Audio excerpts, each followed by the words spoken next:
ГСП онлайн. Городские новости сейчас. Пятница, город-администрация, еженедельная планерка, первая после новогодних праздников. Помимо обычных отчетов о работе в каникулы. Одной из тем планерки стали новые сведения, озвучавшим еще до праздников в вопросе по вывозу мусора, а точнее о тарифах. В декабре на сессии Горсовета прозвучало, что неожиданно все МУК сообщили о повышении тарифа за кубометр.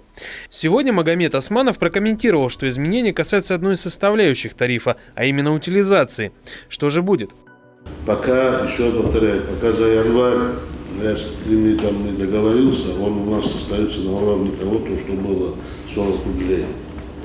Но в любом случае, управляющая компания, вам надо понимать, что у вас та доля, которую вы будете отчислять за утилизацию для транспортера, я имею в виду там для свалки, она будет увеличена. В какой пропорции?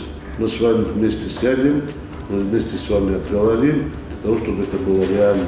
Но это никаким образом не должно коснуться населения. Что касается городской ситуации после праздников, то мэр выступил с жесткой критикой в адрес управления ЖКХ по вывозу снежных куч. В частности, упомянул сугробы, оставшиеся после уборки на проспекте Ленина в промежутке между зданиями «Газпрома» и бани. Территория территория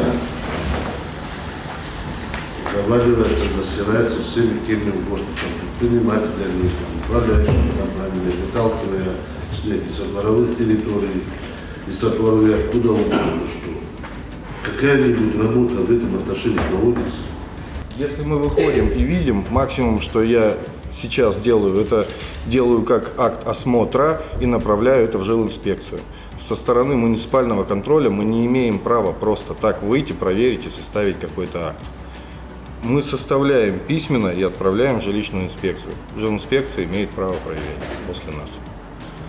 Жилинспекция прокомментировала, что на сегодня у них есть лишь один акт от УЖКХ по 6-7 дворам. Естественно, такая, в кавычках, продуктивность не порадовала городоначальника.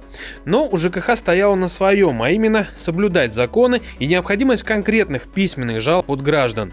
На это мэр возразил, что у коммунальщиков есть немало способов влиять на ситуацию и потребовал результатов.